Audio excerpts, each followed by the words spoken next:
Hello and welcome back to the third and final chapter of Lockdown at the Zoo. I'm Sophie, this is Hugh, and we're going back to find Sam. Chapter 3, Elephants. Back inside the elephant centre, Sam convinced Lizzie to lend him a trunk for Operation Wake Up Call.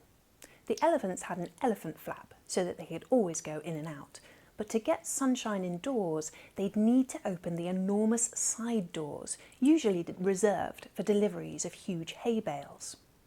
To open the doors, they had to turn a key that was just out of Sam's reach.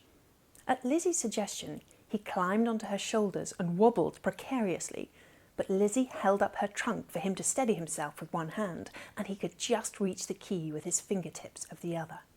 There was a creak and a groan, and then the doors rolled back, and sunlight and warmth streamed into the building.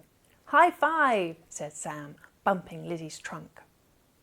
Over in the corner, one or two of the big elephants raised their heads to see what the fuss was about, but stubbornly refused to move. "Lizzie, how do you know that the 9 o'clock show is starting? You know, when the zoo is open and everyone comes to learn about the elephants." Lizzie pointed at a bell with her trunk. "They ring the bell, the keeper announces it on the loudspeaker, and they take the hose and fill up the paddling pool. Oh, and they always take extra snacks for me," she added cheekily. Sam wasn't sure which of the instructions was true, but he grabbed the speaker and clanged the bell. Roll up! Time to learn everything you've ever wanted to know about elephants and more." He grabbed the bucket and the hose and ran into the paddock to fill the paddling pool, Lizzie following closely behind. "Well, Lizzie, even if the others won't come and play, we can still give you a bath." "Sam, what's going on?" said Sam's mum, running to the edge of the paddock. "Why are the doors open?" But before she had time to react, Errol Flynn, the largest of the elephants, came lumbering straight out through the open doors.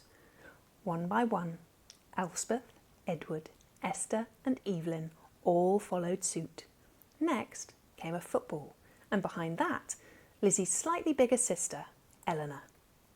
Lizzie was so excited. She lifted her trunk and launched into a trumpet fanfare, "Doo-doo-doo," before scampering over to tackle the ball. Sam's mum was speechless. Flynn stopped in front of the paddling pool. He sucked up some water with his trunk, fed a swig into his mouth, and then, with a gleam in his eye, squirted the rest into the air with a flourish. Seconds later, it rained down on Sam's head. "That was for getting us out of bed," whispered Flynn with a wink. Two can play at that game, thought Sam, and he grabbed the hose. Sam launched into a full-on spray assault with the hose, soaking Flynn, Lizzie and the entire elephant family in the process. The elephants retaliated, sucking up water from the paddling pool and spraying it back in his direction. As a combined force, they were more than a match for the hose. Sam and his mum were forced to take cover indoors, and the elephants, sensing victory, turned and headed for the trees. Sam was relieved to see that his mum, although soaking wet, was beaming. "I don't know how you did it, but it's great to see them back on their feet." "It was just a hunch," said Sam. "I think they missed their daily routine." For the next few hours, Sam helped his mum clean out pens and feed the animals.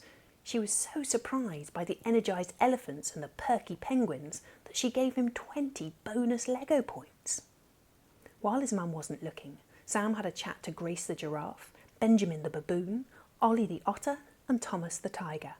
He did his best to cheer them up and tell them what he'd learned about lockdown from the other animals. As his mum was packing up, Sam ran back to the donkey pen.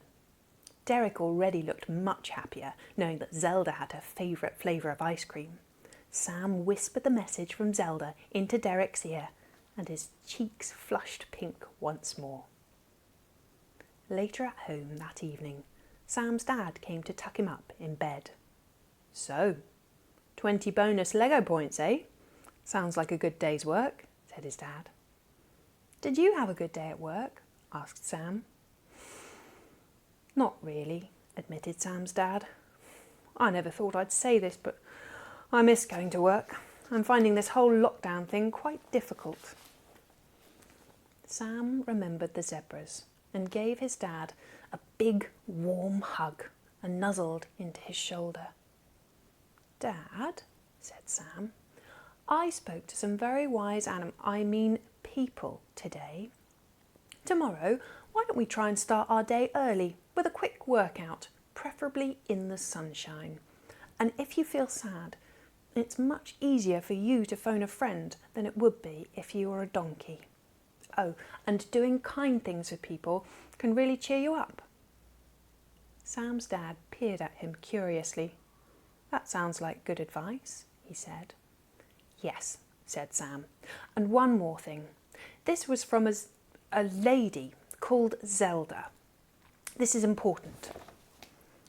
If you want to wake up happy, before you go to bed, think about 3 things from today that you're really grateful for. That's easy, said Sam's dad with a smile. You and Mum and spaghetti bolognese. How about you? Sam smiled back.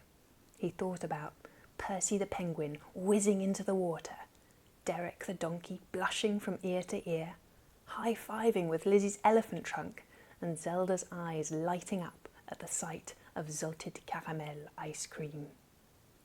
And before he knew it, he was fast asleep. Thanks for listening, and sleep well.